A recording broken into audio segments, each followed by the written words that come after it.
satu pada malam ini dengan keadaan mudah-mudahan kita selamat daripada keadaan yang terjadi kepada mereka yang dalam keadaan yang bila masuk saja dalam kubur, ramai di kalangan kita terkena ujian ini. Para penonton dan sahabat-sahabat sekalian, hari ini kita sebut tentang dalam kitab Ar-Ruh karangan Abu Al-Qasim As-Sa'idi mengatakan dalam hadis-hadis sahih disebut bahawa sebahagian orang yang sudah meninggal tidak dapat melarikan diri daripada cubaan fitnah kubur. Yang ini disebut bila seorang tersebut dia meninggal dunia, maka di antara perkara yang terjadi padanya ialah yang disebut dengan fitnah kubur. Tidak juga didatangi oleh dua malaikat ataupun datang malaikat munkar dan nakir pada dia, yang disebabkan oleh tiga keadaan yang berlaku pada seorang ini. Tiga perkara ni yang menyebabkan dia tersamat daripada pertanyaan malaikat munkar dan nakir padanya. Yang pertama, kerana apa dia? Kerana amalan dia. Kerana amalan yang dilakukan sepanjang kita hidup di atas dunia ini. Kemudian yang kedua, kerana musibah yang menyebabkan kematian padanya. Saat mana dia mati itu, dia diuji dengan ujian musibah. Dan yang ketiga, disebabkan zaman ataupun masa keadaan yang menyebabkan demikian. Yang ni yang menyebabkan orang tu tersamat daripada pertanyaan dalam kubur ini. Tuan-tuan, kita dah bicarakan tentang mengenai bila kita dekat nak mati macam mana. Kemudian bila kita dalam keadaan kita sakarat macam mana pada diri kita. Kemudian bagaimana keadaan untuk kita nak lepaskan diri kita daripada saat yang kita getir pada diri kita, roh kita keluar daripada jasad kita bagaimana. Sampailah kita masuk dalam kubur. Bila masuk dalam kubur, bagaimana untuk kita nak suruh diri kita ni selamat daripada sesi soal jawab ataupun ditanya di dalam kubur ini. Katanya tuan kitab kita disebut antara tiga sebab utama yang menyebabkan seorang tersebut tersamat. Yang pertama kerana amal. Bila kita masuk dalam kubur, tiba-tiba dalam keadaan amalan kita ni menyelamatkan kita. InsyaAllah kita akan sebut satu-satu nanti. Yang kedua, kerana musibah yang kita kena menyebabkan berlakunya kematian pada kita. Ini pun satu perkara juga yang terjadi pada seorang, ataupun kerana masa yang menyebabkan kematian yang terjadi padanya. Daripada seorang sahabat Rasulullah sallallahu alaihi wasallam namanya Rashid ibn Sa'ad menuturkan bahawa ada seorang yang bertanya kepada Rasulullah sallallahu alaihi wasallam. Tanya kepada Rasulullah, "Ya Rasulullah, mengapa seluruh orang yang beriman diuji di kubur? Ya Rasulullah, mengapa seorang itu diuji di dalam kubur nanti ya Rasulullah? Kecuali yang kami dapati orang yang tersamat daripada kena ujian dalam kubur ini, yang pertama siapa? Yang dia tak kena soal dalam kubur ni, iaitu orang yang mati syahid saja yang selamat." Mula didedahkan, siapa yang boleh selamat daripada pertanyaan malaikat munkar dan nakir pada seorang ni? Lalu dia sebutnya orang mati syahid. Lalu Rasulullah sallallahu alaihi wasallam sebut, kenapa orang sahabat-sahabat tanya, kenapa orang lain kena ujian di dalam kubur kecuali orang mati syahid tak kena ujian ya Rasulullah? Lalu Rasulullah sallallahu alaihi wasallam sebut, cukuplah tusukan pedang kepada kepalanya sebagai satu ujian yang dialami dalam hidup dia, menjadikan seluruh berat bebanan itu dia telah menyebabkan Allah ringankan dia di dalam kubur. Tidak ada pertanyaan untuk malaikat yang bertanya padanya dalam kubur. Itu sebab dipanggil demikian. Bila sahabat tanya Rasulullah, "Ya Rasulullah, kenapa orang dalam kubur ni kena tanya semua kecuali orang mati syahid ya Rasulullah?" Rasulullah kata, cukuplah kerana sekali libasan pedang itu yang memutus dan memenggalkan kepala dia, ataupun peluru yang menembusi jasad dia yang menyebabkan gugur dia ni, menjadikan itu ujian dalam hidup dia. Dia mengorbankan segalanya itu untuk dia tidak ada pertanyaan dalam kubur nanti. Siapa orang yang macam ni? Orang yang berjuang di jalan Allah. Maksudnya orang yang hidup dia mempertahankan Islam sampai peringkat dia gugur di jalan Allah. Ni keuntungan dan kelebihan bagi orang yang hidup dalam keadaan menegakkan kerja-kerja Allah Subhanahu Wa Taala di atas muka bumi ini. Ini orang-orang yang, kalau kita tengok orang yang di Palestin, orang di bumi Syria yang dia berjuang untuk menegakkan kalimah Allah. Orang-orang yang demikian, dan mereka-mereka yang gugur di jalan Allah. Mereka-mereka yang mempertahankan Islam, bawa Islam, memikul Islam, sehingga kan mata pedang itu menjadi ujian yang besar dalam hidupnya. Ini di antara perkara yang perlu kita fahamlah. dalam hidup kita nya. Kerana apa dia? Kemuliaan hidup kita ni bila kita memikul Islam. Yang sering kali saya sebut di mana-mana saja pun, hidup kita ni benda yang perlu kita faham pada diri kita ni ialah kita memikul Islam di belakang kita ni. Islam ni jangan sekali-kali kita ni tanggal daripada jasad kita. Bahkan setiap di kalangan kita, apa benda saja yang kita buat, kita kena letak bahawa Islam jadi keutamaan dalam kehidupan kita. Ini yang menyebabkan kitanya membawa mesej Islam. Kita sentiasa bertahan dengan Islam. Apa saja ujian yang berlaku dalam hidup kita, kita sebut Islam menjadi keagungan dalam kehidupan kita untuk kita bawa dalam tubuh badan kita sehingga orang bunuh kita kerana mempertahankan agama Allah Subhanahu Wa Taala. Kita tengok di bumi-bumi barat, misal contohnya Islamfobia yang berlaku di kalangan mereka. Ada perempuan-perempuan Islam yang dipakaikan tudung, kemudian dibunuh sampai tahap kerana dia mempertahankan Islam pada tubuh badan dia. Dia dianggap mati syahid di jalan Allah Subhanahu Wa Taala. Ada di kalangan kita yang dia berjuang di jalan Allah, macam di bumi Palestin. Ini contoh yang jelas sangatlah. Sampai peringkat mereka yang mempertahankan negara dan mempertahankan agama mereka ini, sehingga kan mereka dibunuh oleh Yahudi laknatullah itu. Bila dibunuh oleh puak Yahudi yang ada sekarang ini, bila dibunuh saja demikian, lalu dia gugur, maka cukuplah dengan pembunuhan itu menjadi satu ujian yang berat dalam hidup seorang. Sehingga kan Rasulullah kata, bila dia masuk dalam kubur, lalu malaikat dijadikan oleh Allah kepadanya dalam keadaan yang dia tidak ada pertanyaan malaikat munkar dan nakir, dan tidak ada soalan-soalan yang lain, kerana beban beratnya Islam yang bawa itu sampai dia gugur di jalan Allah Subhanahu Wa Taala. Itu sebab yang pertama lah. Rasulullah juga pernah bersabda, sebagaimana dituturkan oleh Abu Ayyub, barang siapa yang bertemu dengan musuh, bila kamu bertemu dengan musuh, fasbutu, hendaklah kamu sabar hingga terbunuh ataupun dikalahkan. Dalam hidup kita ni, bila kita hidup di atas muka bumi ni, kita bawa Islam.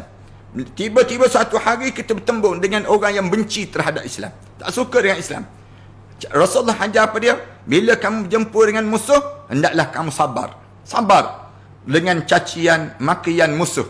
Musuh ni dia akan caci maki kamu, gertak kamu, macam-macam gaya musuh akan lakukan pada kamu. Maka kamu diajar supaya apa dia? Sabar. Sabar dengan ujian ini. Bukan sekadar itu. Rasulullah SAW sebut, bahkan kalaulah sekiranya kamu bertembung tu dalam bidang apa saja pun pada kamu, satu hari kamu kalah. Sehingga kan kamu kalah. Sabar hingga kamu kalah. Dan tidak akan diuji di dalam kuburnya. Suatu hari kamu gugur, mati. Bila kamu masuk dalam kubur, kamu tidak akan ditanya oleh malaikat di dalam kubur. Kerana apa dia? Kerana kamu hidup, mati kamu mempertahankan Islam. Allahu Akbar. Hadis ini diriwayatkan oleh An-Nasa'i dan juga At-Tabrani. Disebut demikian. Sementara daripada Salman juga dituturkan bahawa Rasulullah SAW pernah bersabda. Rasulullah SAW pernah sebut, jihad satu hari, satu malam itu lebih baik daripada puasa dan bangun malam satu bulan penuh. Kamu berjuang di jalan Allah satu hari, satu malam, lebih bernilai di sisi Allah pahala kamu daripada apa dia? Kamu puasa sebulan penuh dalam hidup kamu. Kemudian jika seorang yang melakukannya, sehingga kan orang yang menggerakkan di jalan Allah ni meninggal dunia, mempertahankan agama Allah, amal yang dikerjakan akan terus berkembang. Amalan dia tu terus akan dikembangkan, pahala-pahala dia, rezekinya terus mengalir, dan dia akan dihindarkan daripada dua malaikat, yakni munkar dan nakir. Maknanya pejuang-pejuang Islam ni, siapa-siapa yang berjuang mempertahankan agama Allah Subhanahu Wa Taala, dia akan dapat apa dia? Rezeki dia min haitsu la yahtasib. Rezeki dia yang tak dijangka-jangka dalam hidup dia, dan dia akan dihindarkan daripada pertanyaan malaikat, yakni malaikat munkar dan nakir. Bila dia mati, masuk dalam kubur, kerana dia membawa Islam ini, lalu dia tiada pertanyaan malaikat munkar dan nakir untuknya. Itu di antara orang yang kelebihan bagi orang yang hidup berjuang Islam. Para penonton dan sahabat-sahabat sekalian, saya dah sebut pada penonton hidup kita orang mukmin kan, kita perlu letak 5 perkara ni yang dalam hidup kita. Allahu ghayatuna. Allah menjadi matlamat dalam hidup kita. Segala benda yang kita buat, letakkan Allah matlamat dalam hidup. Kemudian wa rasulu zaimuna. Rasul menjadi pemimpin pada kita. Pemimpin ikutan dalam hidup kita, tak boleh lari daripada Nabi Muhammad sallallahu alaihi wasallam. Orang lain ceritalah bagusnya kalimat. Orang lain sebut, bacalah wahai anak muda buku-buku orang komunis ini. Katanya ada orang yang tulis dalam tweet mereka sebut. Dia ajar supaya anak-anak muda baca buku-buku mereka ni. Tak perlu kita sebut. Yang perlu dibaca apa dia? Baca Al-Quran, baca hadis Rasulullah sallallahu alaihi wasallam. Ni wa rasulu za'imuna. Pemimpin kita ialah Nabi Muhammad sallallahu alaihi wasallam.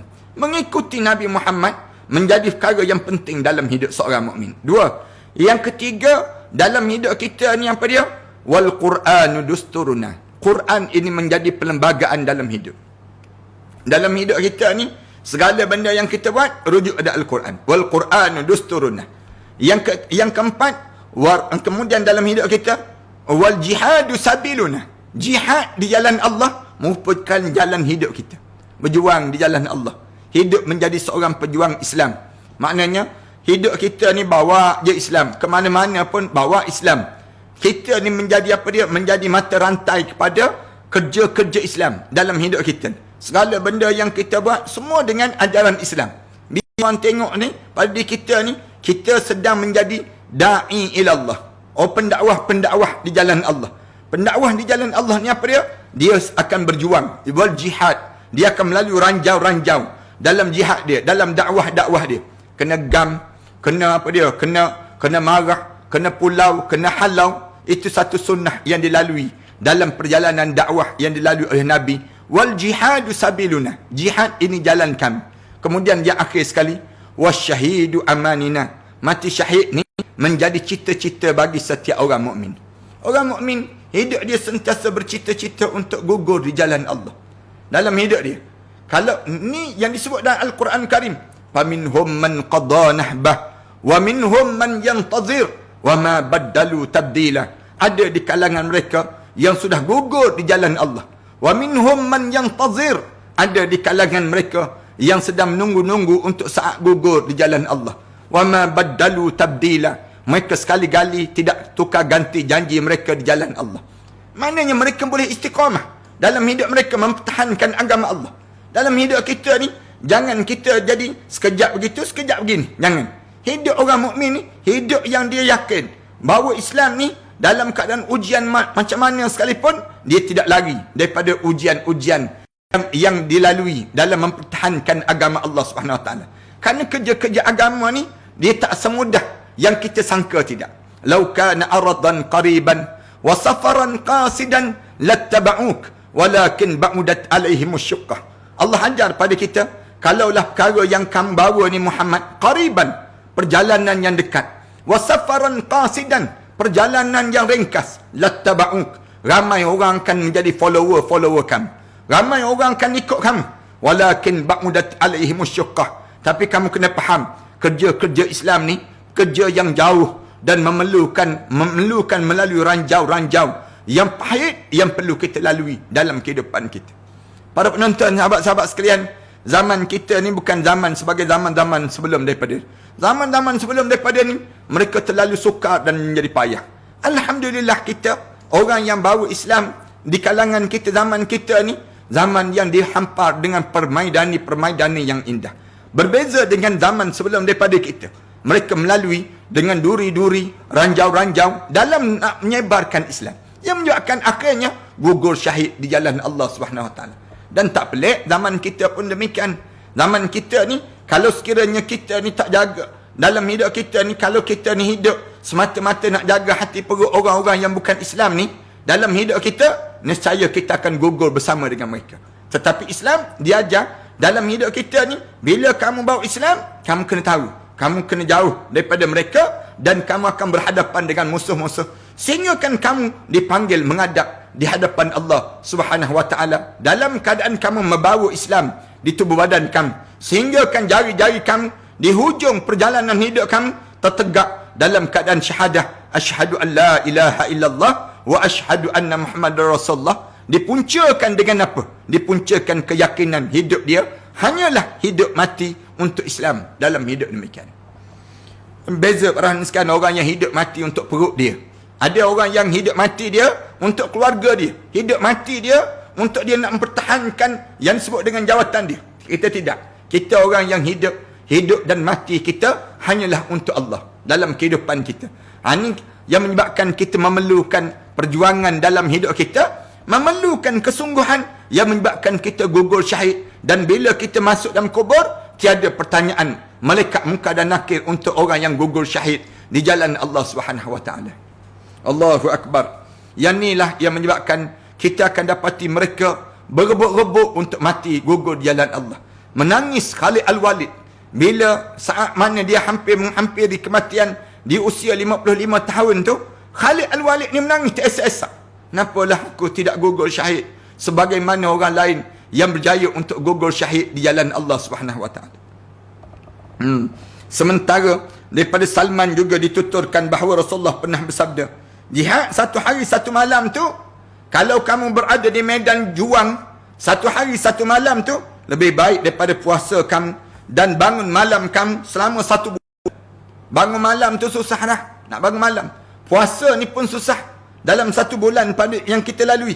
Jika orang yang melakukan berjihad di jalan Allah ini meninggal, amal yang dikerjakan akan terus berkembang. Pahala-pahala dia akan terus berkembang walaupun dia telah gugur, dan rezekinya terus mengalir, dan dia akan dihindarkan daripada dua malaikat, iaitu malaikat munkar dan nakir bila dia berada di dalam kubur. Dari Fadalah bin Ubaid juga dituturkan bahawa Rasulullah sallallahu alaihi wasallam pernah bersabda. Rasulullah sallallahu alaihi wasallam bersabda, setiap mayat itu dihentikan amalnya kecuali orang-orang yang meninggal kerana berjuang di jalan Allah, berjihad di jalan Allah. Amalnya akan terus berkembang sampai hari kiamat, dan dia diamankan daripada fitnah kubur. Kita pernah dengar kan, di antara amalan kita ni terputus. Bila terputus? Bila kita mati. Ada orang yang amalan dia tak terputus walaupun dia sudah mati. Siapa dia? Di antaranya orang mati syahid. Orang mati syahid, walaupun dia sudah gugur syahid dalam hidup dia, walaupun dia sudah menghadap depan Allah Subhanahu wa taala dalam hidup dia, pahala-pahala amalan-amalan dia terus berkembang dan berkembang. Ni kelebihan. Kalau ada orang sebut, bila anak Adam ni mati, terputus amalan dia. Kita jawab, ya, terputus amalan. Kecuali orang mati syahid. Orang mati syahid, amalan dia terus hidup. Katakanlah di waktu mana dia hidup atas dunia, dia baca Quran, amalan bacaan Quran dia terus berterusan hidup. Katakanlah dia di atas dunia ni rajin bersedekah, waktu mana dia atas dunia rajin bersedekah, dia dah mati dah, sedekah dia terus akan hidup, amalan dia terus hidup lagi walaupun dia sudah gugur di jalan Allah Subhanahu wa taala. Hebatnya lagi, Rasulullah sallallahu alaihi wasallam sebut, bila dimasuk dalam kubur, dia tidak ada pertanyaan dan tidak disoal di dalam kubur. Tiada fitnah kubur untuk orang yang gugur syahid di jalan Allah Subhanahu wa taala. Dalam satu riwayat Abu Daud digunakan lafaz diamankan daripada para penguji kubur. Maksudnya tidak ditanya di dalam kubur bila dimasuk dalam kubur nanti. Kemudian diriwayatkan dengan sanad yang sahih daripada Abu Hurairah bahawa Rasulullah sallallahu alaihi wasallam bersabda, barang siapa yang meninggal kerana berjihad di jalan Allah, siapa-siapa yang gugur di jalan Allah kerana berjuang di jalan Allah, Allah akan mengalirkan amal soleh yang pernah dikerjakan. Segala amal soleh dia yang dia kerja atas dunia, dia jumpa dengan orang, dia senyum, amal soleh tu akan hidup lagi. Kemudian dia apa dia? Di atas dunia ni dia bantu rumah jiran tetangga dia. Walaupun dia sudah masuk dalam kubur, amal soleh tu terus hidup. Amal soleh dia tu terus hidup. Kemudian orang yang dalam hidup dia ni apa dia? Dia bantu orang tu, dia bantu orang ni, ataupun dia bangun tahajud malam, ataupun apa saja amal soleh yang dia buat sebelum daripada dia gugur syahid, akan terus dihidupkan. Kemudian dialirkan juga rezekinya. Maksudnya, bila masuk dalam kubur, rezeki dia tu sentiasa berkembang dan berkembang. Kenderaan-kenderaan dia, pakaian-pakaian dia, rumah-rumah dia, pasangan hidup dia, semuanya ditambah untuk dia, diamankan dirinya daripada penguji kubur, dan akan dibangkitkan oleh Allah dengan penuh rasa keamanan daripada ketakutan waktu mana bangkit di padang mahsyar Allah Subhanahu wa taala. Allahu akbar. Orang yang gugur syahid. Dan kita kena sebut yang ni. Kena sebut ada anak-anak kita. Kelebihan orang gugur syahid. Bagaimana Allah Subhanahu wa taala jadikan pada orang yang gugur syahid ni kelebihan-kelebihan yang berterusan untuk mereka yang demikian. Kemudian Al-Qurtubi mengatakan hadis di atas dan hadis sebelumnya khusus berkaitan dengan kematian kerana berjihad di jalan Allah. Ini nak sebut demikian kelebihan. Uqbah ibn Amir juga meriwayatkan bahawa Rasulullah SAW bersabda, setiap mayat itu dihentikan amalnya. Seorang yang mati, terhenti amalan dia. Bila kita ni mati, terhenti amalan kita. Kecuali orang yang meninggal kerana berjihad di jalan Allah Ta'ala. Kecuali orang mati syahid. Orang mati syahid, amalan dia sepanjang dia hidup atas dunia ni, terus hidup, jalan sebagaimana biasa. Dia biasa dengar kuliah, walaupun dia dah gugur syahid, berada dalam kubur dah, pahala dia dengar kuliah ni terusan sampai pada dia.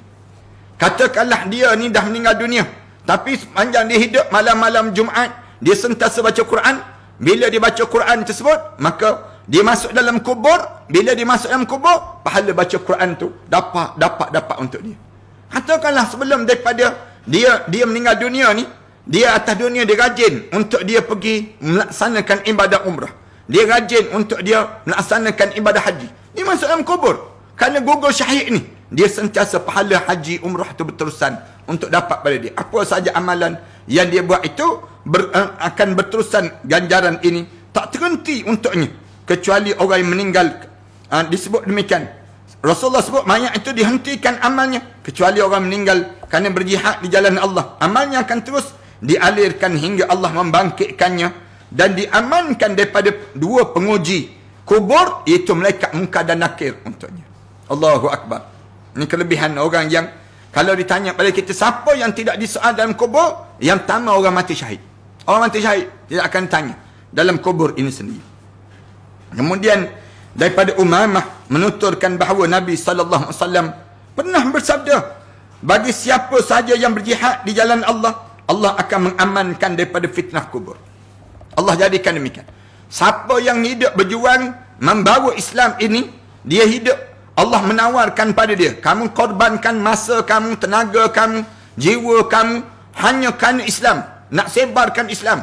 Kemudian kamu dibunuh kerana kamu menyebarkan Islam. Kamu gugur syahid mempertahankan Islam. Lalu di saat tersebut kamu masuk dalam kubur, tiada yang disebut dengan fitnah kubur pada diri dia. Daripada Abu Sa'id Al-Khudri disebut bahawa Rasulullah pernah bersabda, siapa saja yang meninggal kerana berjihad, dia akan diselamatkan daripada fitnah kubur dan dialirkan baginya rezeki. Allahu Akbar. Siapa yang berjuang di jalan Allah, dia gugur syahid, kemudian dia berjuang di jalan Allah, kemudian dia gugur dalam tahankan Islam, dialirkan rezeki ini dan berterusan untuk dia dalam kubur. Walaupun dia sudah berada dalam kubur, rezeki dia tu akan sampai pada dia. Rezeki apa? Rezeki makanan, rezeki minuman, rezeki pakaian, rezeki kekeluargaan, rezeki yang lebih hebat daripada dunia ini, dia akan dapat di dalam kubur waktu mana dia menghadap di hadapan Allah Subhanahu wa taala. Jadikanlah kita abnaul harakah, anak-anak yang berada dalam harakah Islamiah. Ini panggil demikian. Kita ni, biar kita ni di antara orang yang penggerak kerja-kerja agama.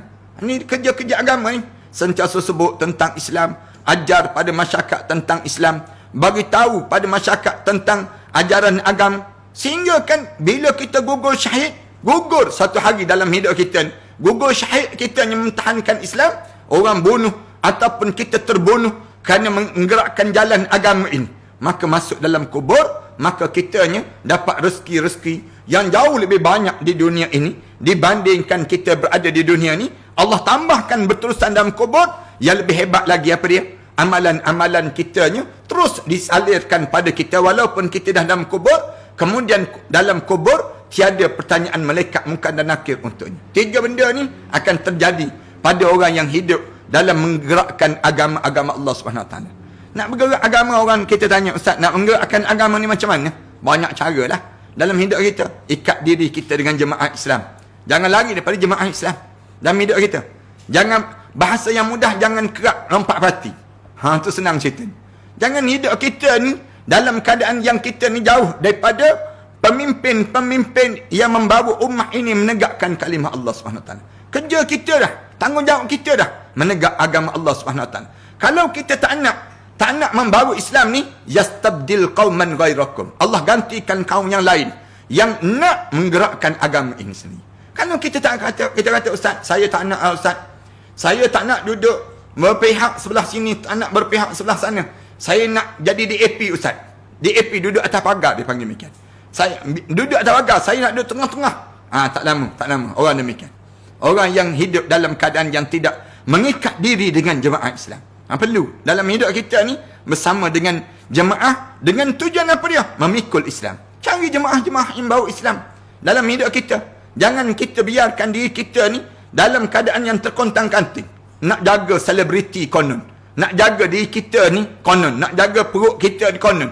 Nak jaga yang disebut dengan nama kita konon. Yang menyebabkan akhirnya Islam tergadai dan Islam hilang maruah. Kerana kita sibuk nak jaga air muka kita, kita tak jaga air muka Islam. Yang ni bahaya dalam hidup kita. Yang faham, yang tak faham buat faham senang. Dalam Jami' Al-Kabir sebagaimana dituturkan oleh Salman, juga disebutkan bahawa Rasulullah sallallahu alaihi wasallam pernah bersabda. Rasulullah sallallahu alaihi wasallam pernah sebut, jihad satu hari di jalan Allah sama seperti puasa dan bangun malam 1 bulan penuh. Siapa-siapa yang boleh berjuang di jalan Allah selama 1 hari 1 malam, sama dengan lebih kurang sebulan kamu berpuasa, sebulan kamu bangun tahajud malam. Siapa saja yang meninggal kerana berjuang di jalan Allah, nescaya pahala amal yang pernah dikerjakan dahulu akan terus mengalir. Dia akan diamankan daripada penguji kubur dan dibangkitkan pada hari kiamat kelak sebagai orang yang mati syahid. Allahu Akbar. Ini kelebihan orang yang berjuang di jalan Allah Subhanahu Wa Taala. Sedangkan daripada Ibnu Mas'ud dituturkan bahawa Rasulullah sallallahu alaihi wasallam pernah bersabda, siapa saja yang suatu hari berjihad di jalan Allah, jihadnya itu seperti puasa dan bangun malam selama 1 bulan. Kelebihan orang yang berjuang di jalan Allah, dia akan diselamatkan daripada penguji kubur dan dialirkan pahala amalnya sehingga hari kiamat kelak. Zaman-zaman sebelum daripada kita ni kan, Tok Janggut, Allah yarham Tok Bahaman, Allah yarham Tok Naning, ramai lagi orang-orang yang Allah jadikan pada dia berjuang mempertahankan Islam sampai dihalau penjajah yang masuk dalam negara kita, semata-mata nak tegakkan Islam di atas muka bumi ni. Sehingga kan lari lintang pukang musuh-musuh Islam. Gugur syahid Tok Janggut, gugur syahid Mak Kilau, gugur syahid orang Tok Bahaman dan sebagainya. Orang-orang yang demikian ni bila dia masuk dalam kubur, rezeki dia akan terus mengalir. Kemudian dalam kubur tiada pertanyaan malaikat munkar dan nakir untuk dia. Kemudian bila bangkit di akhirat, lalu dijadikan dia di kalangan para syuhada yang bergerak di jalan Allah Subhanahu Wa Taala. Itu sebab yang pertama, sebab yang menyebabkan orang tersebut terlepas daripada yang dinamakan dengan ditanya di dalam kubur. Sebab yang kedua, insya-Allah kita sambung malam besok pula insya-Allah. Mudah-mudahan sebab yang kedua ni di kalangan kita dapat manfaat dan kita akan terus nak tahu sebab apa yang kita boleh selamat. Kenapa kita boleh selamat ni insya-Allah. Kita sebut satu-satu dulu. Mudah-mudahan malam-malam yang kita lalui pada saat terakhir dalam bulan Ramadan, ditambah pula dengan PKP kita yang bertambah ini, kita akan sebut dan kita akan bagi tahu sehingga kita dapat nikmat-nikmat yang bila kita masuk dalam kubur nanti, nikmat-nikmat ini berterusan dalam hidup kita. Terima kasih di atas kesempatan yang baik pada malam yang baik ini. Mudah-mudahan Allah panjangkan lagi umur kita dan Allah masukkan kita di kalangan hamba Allah yang saleh. Tuan-tuan, tabung bantuan Ramadan ni masih lagi bergerak tuan-tuan. Dan sekarang ni kita bukan nak Ramadan dah, tapi kita nak bagi keceriaan pada mereka untuk di Aidilfitri pula, insya-Allah. Sama juga tabung bantuan ni tuan-tuan boleh masukkan pada Aidilfitri ni pula pada dalam di akaun Matan Center ni juga. Kemudian tuan-tuan maklum ke talian 013 617 1941. Manakala berbaki pada 10 akhir Ramadan, kita masih nak gerakkan untuk kita nak sampaikan sumbangan untuk orang berbuka puasa. Berbuka puasa ni, tuan-tuan masukkan juga dalam akaun Matan Center ni sebanyak RM16 je untuk berbuka puasa RM10. Manakala bersahur sebanyak RM6, insya-Allah. Kita akan agih-agihkan makanan berbuka dan juga bersahur dalam akaun Matan Center juga. Kemudian tuan-tuan maklum ke akaun ke nombor talian 013 906 1204, insya-Allah.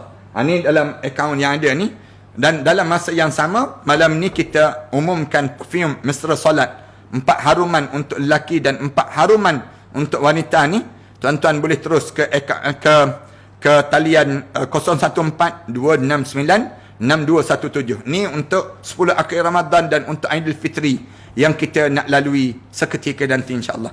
Tuan-tuan, saya sedang membangunkan lagi ma'at tahfiz. Di belakang saya ni ada lebih kurang 5 buah sekolah tahfiz yang memerlukan dana-dana yang kalau tuan-tuan fikir 10 akhir Ramadan ni masa yang sesuai untuk nak keluarkan zakat, nak infak dan sebagainya, tuan-tuan terus ke nombor akaun Matan Center yang ada tersebut, tuan-tuan bank inkan di situ, kemudian maklumkan pada kami di nombor talian yang kita maklumkan sebelum daripada ini tadi.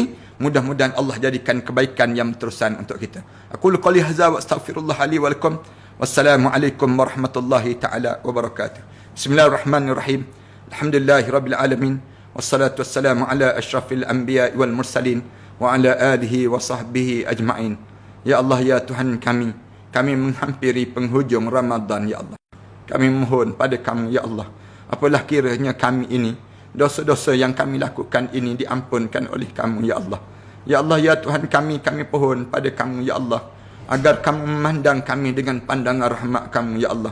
Sejijik mana pun kami ini, ya Allah, sekejam mana pun yang kami lalui perjalanan hidup ini, ya Allah, sejahat mana pun kehidupan kami yang pernah kami lalui ini, ya Allah, sebanyak mana pun ujian-ujian yang kami lalui dalam hidup ini, ya Allah, pandanglah kami dengan pandangan rahmat kamu, ya Allah.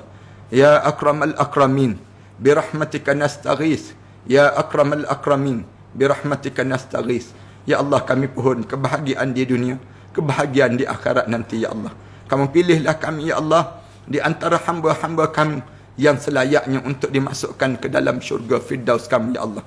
Kamu rahmatilah setiap penderma-penderma, para dermawan yang telah membantu kami untuk menegakkan agama kami ini, ya Allah.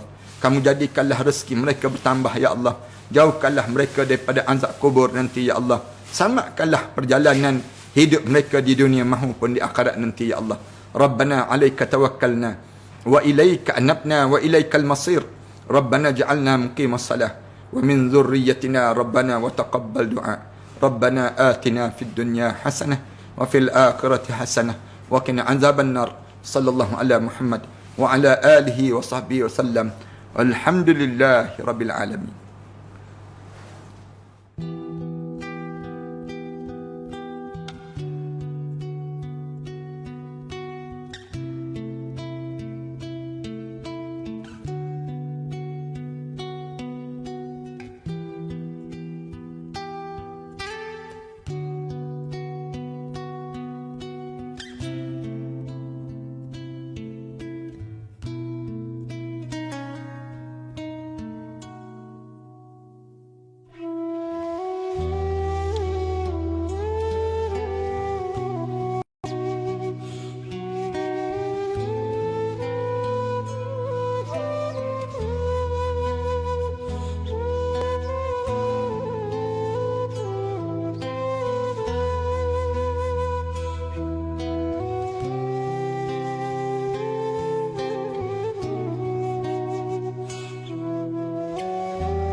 محمد رسول الله عليه صلاة الله وآله والأحبة لا إله إلا الله محمد رسول الله عليه صلاة الله وآله والأحبة لا إله إلا الله محمد رسول الله عليه صلاة الله وآله والأحبة لا إله إلا الله محمد رسول الله عليه صلاة الله وآله والأحبة لا إله إلا الله محمد رسول الله عليه صلاة الله وآله